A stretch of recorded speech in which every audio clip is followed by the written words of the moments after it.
Good day, Crime Talk aficionados. We have another great show for you today. First, actor Timothy Busfield released pending trial on a child sexual abuse, just like I thought he would. Unraveling the complex case in the Brendan Banfield double murder trial. Idaho State Police unveil some detailed images from the 2022 Kohberger homicide.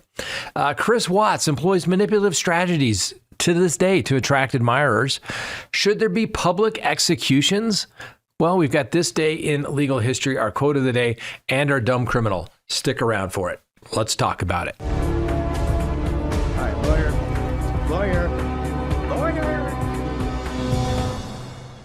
Good day, everyone. My name is Scott Reich, and this is Crime Talk. And you know the drill. Subscribe if you haven't, like if you do, leave me a comment below, and hit that little bell for notifications. And yes, you can check us out on any of your favorite podcasting apps. Now, before we get started today, I need you to go to CrimeTalkPrep.com and sign up for your emergency food supply. And when you do, you're going to get $400 worth of extra gear.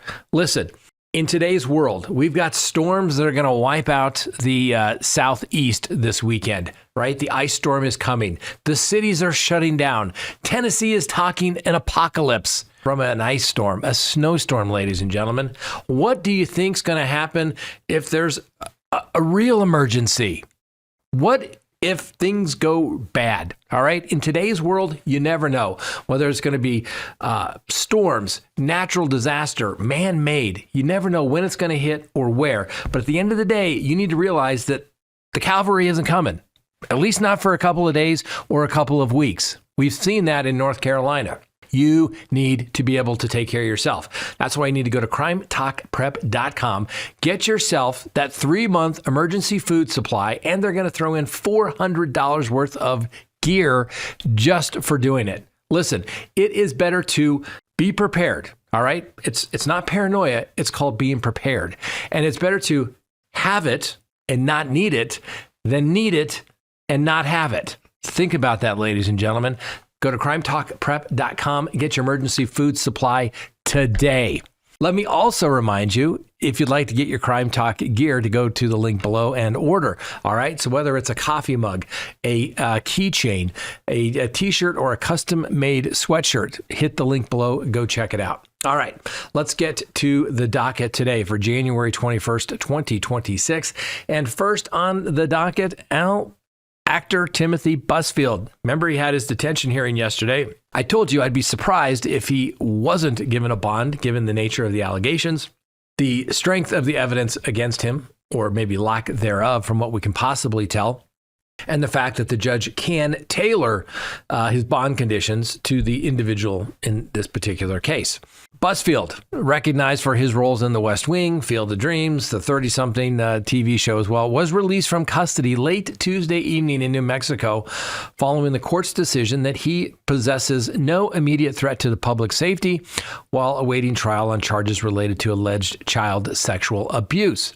The judge, State District Court Judge David Murphy, presiding over the hearing at the county courthouse there, where Busfield's legal team contended successfully that pretrial detention was unwarranted. As you may recall, prosecutors had filed motions and had pushed for continued incarceration, emphasizing what they described as a long-term pattern of manipulative conduct and exploitation of authority spanning 3 decades. Judge Murphy noted the absence of substantial prior criminal behavior or similar accusations involving minors. He highlighted Busfield's voluntary surrender to police as evidence of the willingness to comply with the judicial process that is going to take place, stating that the prosecution has failed to demonstrate a clear risk to the community if the defendant were freed under supervised condition. As you know, Busfield faces 2 felony counts of criminal sexual contact with a minor and 1 count of child abuse. The charges stem from incidents allegedly occurring during production of the television series The Cleaning Lady, which was being filmed there in Albuquerque, and Busfield served as a director. Now, according to the investigative documents, the affidavit for arrest warrants, one young boy claimed Busfield inappropriately touched him over the clothing on 2 separate occasions, once at age 7 and once again at age 8. The boy's twin brother reportedly described a similar encounter, but provided fewer details, explaining his initial silence as fear for repercussions that may come from making those statements. Now, the defense attorneys challenged the credibility of these accounts during the proceedings, presenting audio from earlier police interviews in which the children denied any improper contact. They alleged that the boys' parents may have influenced their later statements after the children were removed from recurring roles on the show, potentially motivating them to fabricate the story.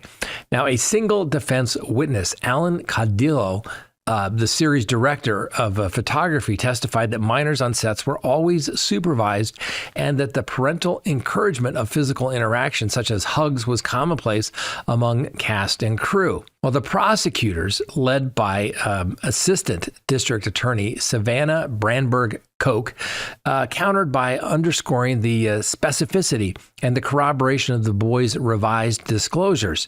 They referenced therapeutic records obtained during the probe, which detailed one child's revelation of misconduct, along with medical evidence and witnesses' concerns about the possible reprisals in the entertainment industry. So the prosecutor described the case as robust, rejecting suggestions of exaggeration, and Busfield's release includes stipulations for monitoring. Those specifics were not immediately disclosed. His attorney submitted character references as well as a result of privately administered polygraph examination, which Busfield reportedly passed. Now, remember, that may have a little sway in court proceedings in front of a judge, but a jury will never hear about that. But they may hear about it in the press because it'll probably be mentioned a million times between now and when the court proceedings actually take place, assuming it gets to a jury trial. And of course, Mr. Busfield is entitled to the presumption of innocence. So while New Mexico permits such tests in court under stringent criteria, their admissibility at trial remains at the judge's discretion. They're pretty much junk science, ladies and gentlemen. There's a tool of interrogation, so I wouldn't get too worked up about that being presented to the jury. Anyway, present throughout the hearing was Busfield's wife, actress Melissa Gilbert. That's right, that one. Renowned for playing Laura Ingalls in Little House on the Prairie. Seated in the gallery, Gilbert appeared emotional and later expressed gratitude to the court, supporters, and the public for their backing amid this horrible ordeal. Now, Busfield, appearing in restraints and standard jail attire, has consistently denied the accusations, labeling them baseless in a pre-arrest statement. Now, what this points out is, here you guys got a serious allegation at a pretrial hearing. He's a celebrity, right? He could say, hey, this is going to prejudice me. He shows up in standard jail garb. That is the way it is done in 99.99999% of the cases, all right? And then you get these outliers where Kohberger is allowed to dress out. Tyler Johnson is allowed to dress out. Luigi Mangione is allowed to dress out. It makes no difference in the big picture. You think the jury doesn't know these people are in custody? You think they realize, hey, I wonder why the defendant never comes out during the breaks and I don't see him with his attorneys in the hallways using the restroom. It's a legal fiction that somehow if you show up in court in jailhouse garb for pretrial proceedings, it's going to affect the proceedings. I don't get it. Most jails are saying, we don't have the time for that, and the judges aren't going to allow it. Anyway, obviously, this case is going to draw a lot more attention. We got issues of accountability in Hollywood, though, there's prior uncharged claims of misconduct against Busfield dating back to the early 90s, where things were referenced but not pursued criminally, right? Apparently going to promise to do, treatment. And here, prosecutors offered no statement following the ruling, and a trial date has not yet been scheduled, with both sides preparing for what could be obviously a high-profile legal battle. It's going to get interesting, ladies and gentlemen. And like I said, these are tough cases. It comes down to a question of fact. Kid's going to testify, I was touched inappropriately, right? And they're going to say, well, isn't it true you said this? Yeah, I did. I was scared. I didn't want to lose my job. I didn't want to get anybody in trouble. Kid goes off to therapy, goes to the therapist. Therapist hears about it. Mandatory reporter has to go forward with it. Regardless of the civil investigation, that conclusions are not going to come in at trial, and a jury is going to have to decide who to believe. Prosecution's going to bring in experts to say it's not uncommon for victims of child sexual abuse to deny, to make late disclosures. And, like I said, it's going to come down to who are they going to believe? Was it truly mom motivating these kids? We will find out, I guess. I'm telling you, these cases are tough. They're scary to do as a defense attorney because, sometimes the client, maybe there's statements that have already been made to the police. Other times there's no statements that are made. I had a case recently, I guess it was maybe a couple of years ago, where a 9-year-old girl was making allegations and she admitted on the stand that her mother put her up to making those allegations. Everybody in the courtroom heard it but the prosecutor, and was just dumbfounded that the jury found my client not guilty in that regard. So they're difficult cases. No winners, losers here. No winners any way around. If the kids were truly sexually assaulted, they're going to have to deal with that stuff for the rest of their lives. And it affects relationships, both with family, future spouses, boyfriend, girlfriends, all those types of things. It's a real thing. Obviously, if he's innocent, Busfield's had his name run through the mud. His career's probably over. If he's guilty, then he should be punished for it. If he's not guilty, how does he get his good name and reputation back? It's going to be difficult. I'm telling you, these are tough cases. And it comes down to, who is the jury going to believe, right? There's no real physical evidence. There's no eyewitnesses. It's similar to, any kind of sexual assault case where literally somebody says something took place, it was consensual, and a jury has to decide who to believe, consensual or not. Here, it's simply a question of, did it happen or not? There's no consent defense with a 7 and 8-year-old. It's going to be interesting. Next on the docket, let's talk about the Brendan Banfield double murder trial. So in Fairfax County, Virginia, circuit courtroom there, jurors are grappling with a case involving allegations of a meticulously orchestrated double homicide centered on Brendan Banfield, a former IRS agent, and Banfield stands accused of engineering the death of his wife, Christina Banfield, and Joseph Ryan in their Herndon, Virginia home back on February 24th of 2023. Now, the prosecution portrays the incident as a calculated scheme driven by an extramarital affair, while the defense maintains it was a response to a violent intrusion. Once again, a question of fact. Now, Banfield faces charges including 4 counts of aggravated murder, use of a firearm in the commission of a felony, child abuse, and felony child cruelty charges, the latter stemming from the presence of the couple's then 4-year-old daughter in the home during the murders. Banfield has entered a plea of not guilty to all counts and faces life imprisonment if he's ultimately convicted. Now, the sequence of events, as outlined in the courtroom testimony, began with communications on FetLife, a website dedicated to BDSM and fetish interests. Messages sent to Ryan detailed a scenario involving entering the home, proceeding upstairs, restraining Christine Banfield, and engaging in non-consensual acts with explicit instructions to disregard any signs of distress. Prosecutor Jenna Sands emphasized that these directives in her presentation to the jury, noting that Ryan was urged to persist regardless of the victim's reactions. According to the prosecution's narrative, Banfield and the family's then 25-year-old Brazilian au pair were involved in a romantic relationship that motivated the plot. They allegedly created a fabricated profile on FetLife, impersonating Christine to lure Ryan to the residence under the guise of fulfilling this fantasy. And upon Ryan's arrival, the pair purportedly confronted and killed him, staging the scene to suggest he was an assailant attacking Christine, who Banfield is accused of stabbing multiple times. Now, the au pair, who initially faced murder charges along with Banfield in October of 2023, spent a year in custody adhering to the initial account of discovering an intruder.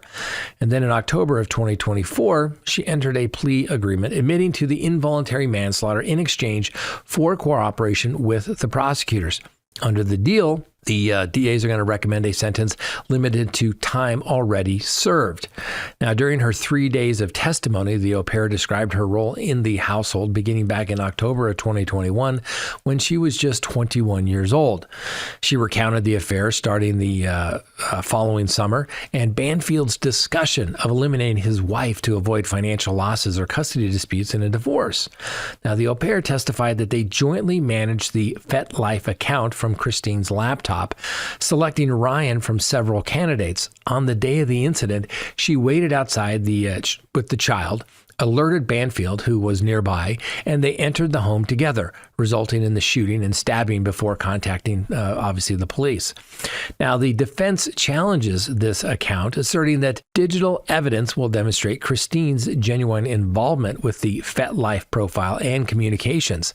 They argue the events unfolded as a defensive response to Ryan's actions, not a premeditated murder. Circumstantial evidence presented includes Banfield's purchase of a firearm shortly before the incident and the installation of noise-reducing windows in the home, which prosecutors suggest were intended to conceal sounds from the planned confrontation. The prosecution concluded its case without introducing expert testimony of the digital origins of the FetLife account. The defense is scheduled to present its evidence beginning on Thursday, focusing on establishing reasonable doubt through forensic analysis and other witnesses.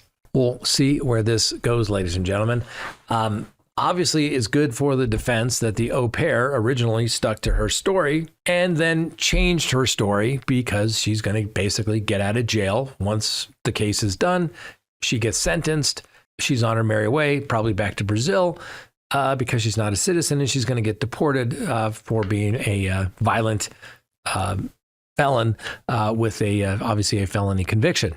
Hey, the threat of imminent incarceration tends to break the bonds of loyalty. We've said it before. I've seen family members roll on family members.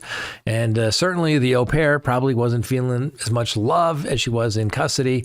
Probably figured that Banfield forgot about her and said, fine, I'm going to take care of myself. Once again, a question of fact for the jury to decide, right? There's no great legal motion that's going to make these cases go away.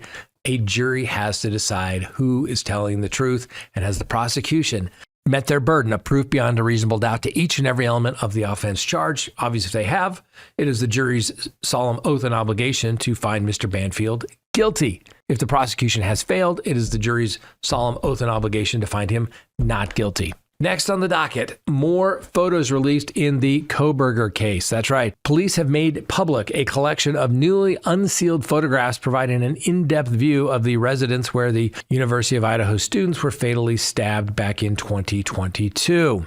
The images have been distributed by the Idaho State Police, and they depict both the internal and external aspects of the property that was located on King Road. They illustrate a setting characteristic of student accommodations, featuring scattered beverage containers, including cans, bottles, and disposable red cups. Among the items captured is a delivery bag labeled with the name victim, Zena Kernodle, which appears to be from a meal ordered on the evening of the incident. Now, the victims, Kaylee Gonsalves, Madison Mogan, Zena Kernodle, and Ethan Chapin, were discovered deceased in the off-campus home following the attacks.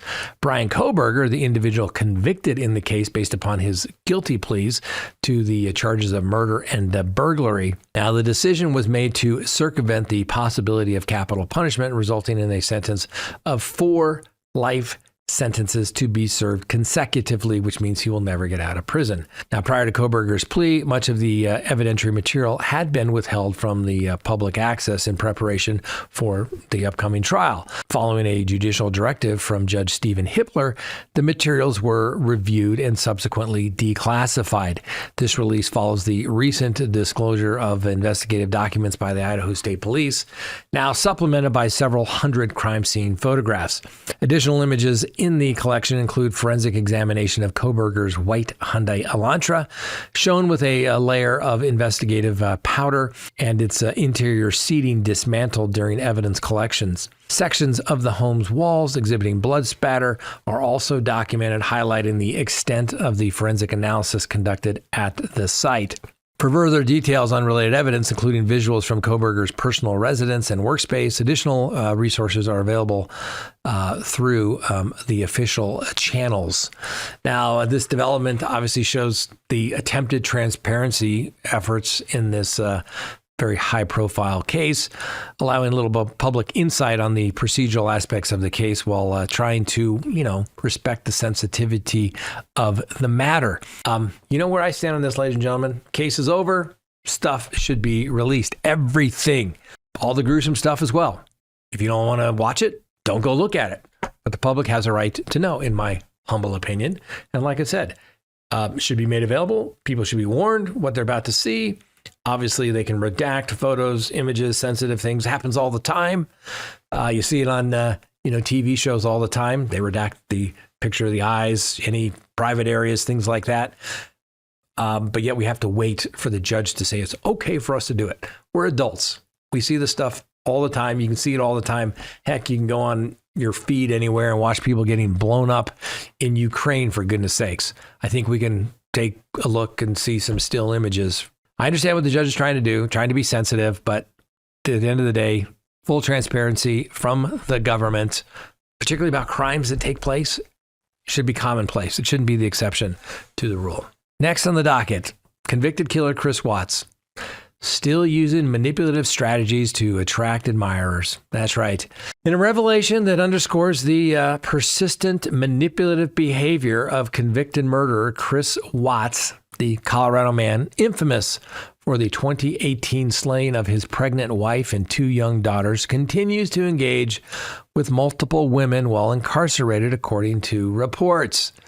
Now, Watts, obviously serving multiple life sentences at the Dodge Correctional Institute in Wisconsin, because we apparently don't have prison safe enough for him here, has been corresponding with approximately a dozen women, including a 36-year-old Colorado resident by the name of Deborah, who shares details of their interactions. Some experts have characterized his approach as indicative of narcissistic tendencies, particularly his assertion of a higher spiritual calling, drawing parallels between his imprisonment and the biblical sacrifice of Jesus Christ. Because they're practically the same, right? No, they're not. In correspondence dated October of 2025, Watts wrote to Deborah, quote, "Divine intent has placed me here, much as it directed Jesus to atone for humanity through his death. The path draws others near to faith amid my hardship," end quote. Now, such religious rhetoric permeates his letters, which often span several pages and incorporates scriptural references. Now, Deborah, a practicing Christian, initiated contact back in late 2022 after being drawn to Watts's media portrayals. Their exchange lasted 3 years, involving from romantic undertones to fervently religious, culminated in Watts' decision to sever ties, citing divine priorities. In another era, our paths might have aligned, but higher plans prevail, he concluded in his final message. Now, insights from Dylan Talman, a former cell neighbor, highlight Watts' fixation on female attention. He says that Watts thrives on it, responding to admirers who even contribute to his prison funds. Talman noted that Watts' prolific writing habits from his isolated high-security unit. Recalling the crimes, Watts confessed to strangling his wife, Shanann, following a confrontation over his extramarital affair with a co-worker by the name of Nicole Kessinger. He then asphyxiated daughters Bella and Celeste, disposing of their bodies in an oil field site.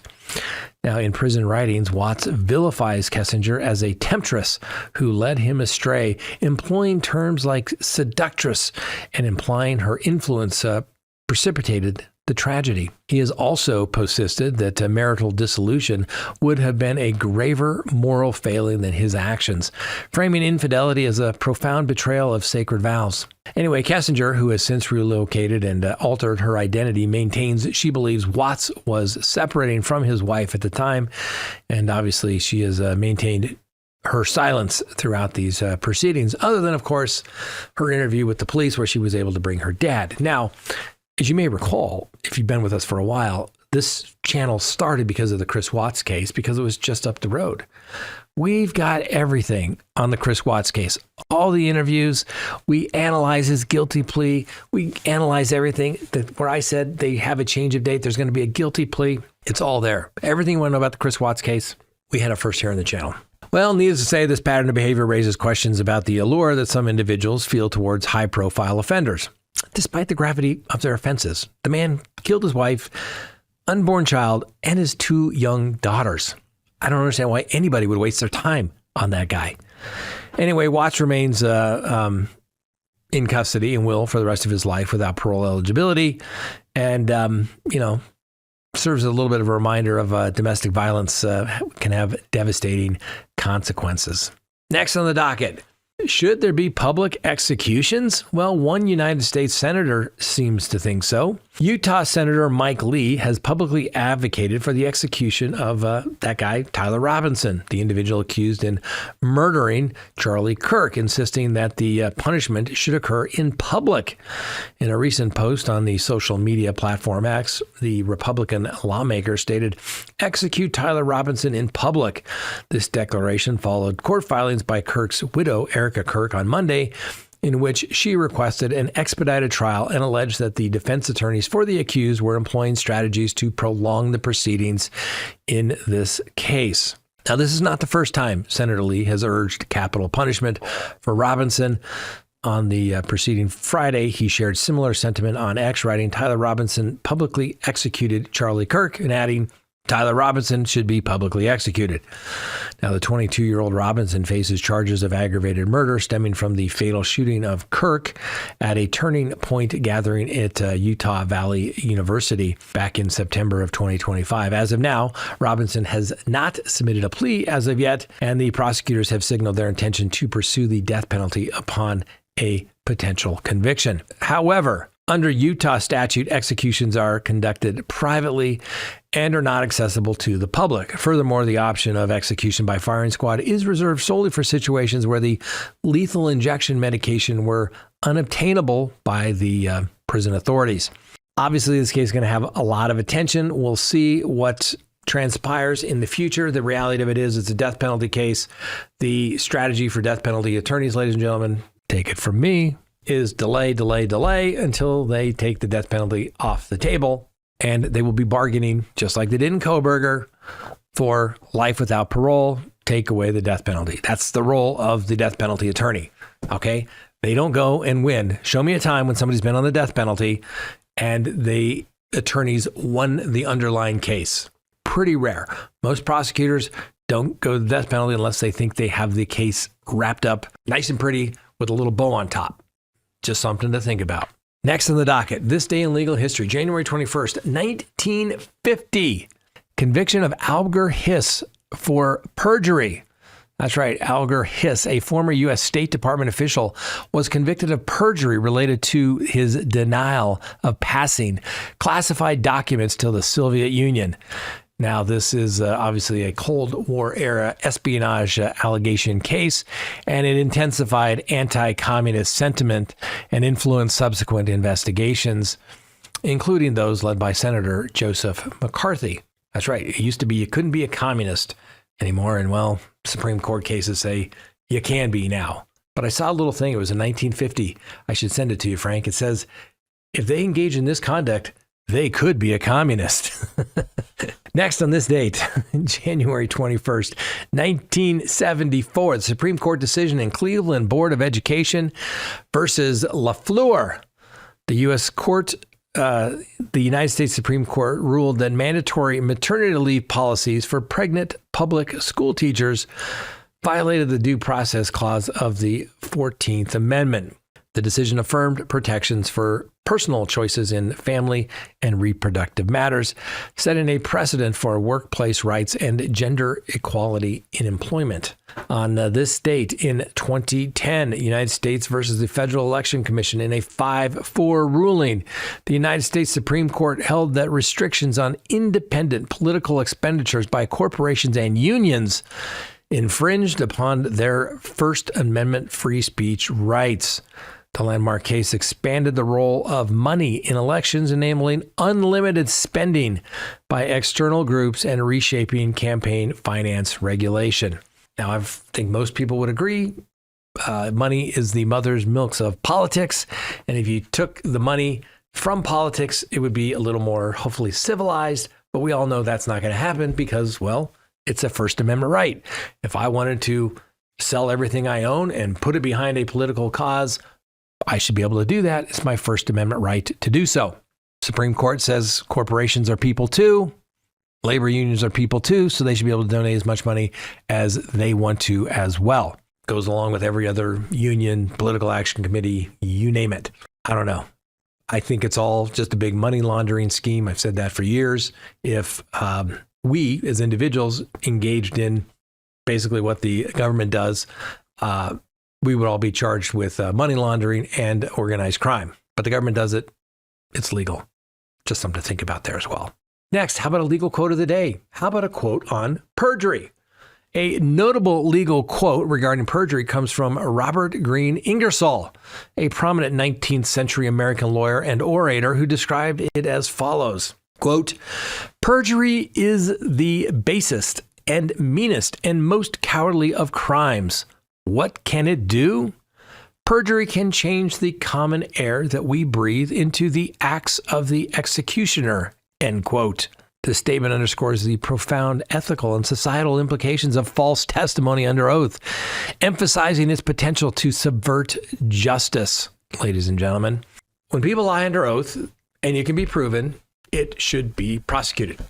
Normally what you see is, well, we can't really prove it. We didn't know what he knew. If you know they said A, and you can show that they knew that A was false, it should be perjury, right?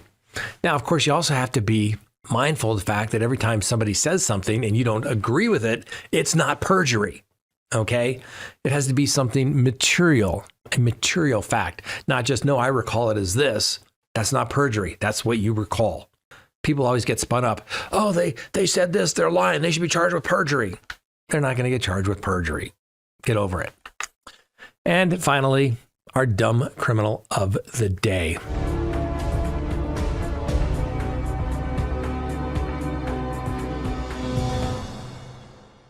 In a case that blends domestic discord with a dash of improvised weaponry, police in Idaho Falls have apprehended a 44-year-old local resident following an altercation that escalated from verbal sparring to alleged hammer strikes and an impromptu discard of illicit substances. Please meet Sarah Westbrook, who now confronts serious allegations, including felony counts of aggravated battery and evidence tampering, along with some misdemeanor charges for possession of drugs-related items and impeding law enforcement personnel as well. Throw them all in there. Anyway, what happened? Well, this all went down on January 10th at approximately 4 p.m., prompting a response from the Bonneville County Sheriff's deputies to a residence amid reports of an assault. Upon their arrival, officers encountered a male victim with a significant laceration to the rear of his skull, actively hemorrhaging. He recounted to investigators that the confrontation originated from his decision to dispose of certain drug implements which incensed Westbrook. And in an attempt to de-escalate, he secured the premises by locking her outside as she approached her vehicle in a state of heightened agitation. Undeterred, Westbrook reportedly forced entry by damaging the front door, and then the dispute persisted upstairs, where she allegedly attempts to assault him with a weighted bar. Relocating to the kitchen to prepare a meal, perhaps in a bid of normalcy, the victim claimed Westbrook approached him stealthily from behind and delivered a blow with a hammer. Then, fleeing the scene with the purported weapon in hand, Westbrook evaded immediate pursuit, prompting the victim to summon emergency personnel. Fearing her potential return, he fortified his position by retrieving an AR-15 rifle for self-protection. When EMT personnel subsequently conveyed him to the Idaho Falls Community Hospital for treatment for his injuries. Now, deputies located Westbrook concealed behind the property about 6 p.m. She initially disregarded commands to halt, discarding objects from her attire during her evasive attempt, and compliance followed shortly thereafter, leading to her detention. Among the items jettisoned was a crystalline material resembling, wait for it, that's right, methamphetamine.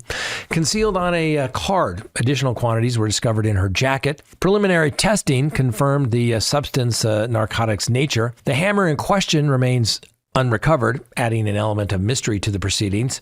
Now, in her statement to the police, Westbrook described a protracted argument spanning several days, culminating in physical aggression. She asserted that the victim had applied pressure to her throat, nearly inducing unconsciousness, and had brandished a firearm from a storage area, issuing threats. Westbrook clarified that her initial departure from the home was interrupted by forgotten vehicle keys, leading to her to breach the door before exiting. Now, during incarceration proceedings at the Bonneville County Jail, officials uncovered a modified pen casing in her belongings, exhibiting residue and charring indicative of use for inhaling controlled substances. She specified its purpose as facilitating fentanyl consumption, distinguishing it from methamphetamine paraphernalia. Good thing to do that. Anyway, held on a $50,000 bond with a protective order prohibiting contact with the victim. Westbrook is scheduled for a preliminary hearing this Friday. Conviction on all counts could result in imprisonment of up to 29 years. Now, obviously, these are just allegations, and she's entitled to the presumption of innocence. But hey, it doesn't mean we can't crown her our dumb criminal of the day. Ms. Westbrook, if you're going to hit somebody in the back of the head with a hammer, at least you could do is remember your keys and leave. All right. That's all you have for today, ladies and gentlemen. I hope you enjoyed the show. Have a wonderful day. We'll see you next time. And remember, the Constitution matters.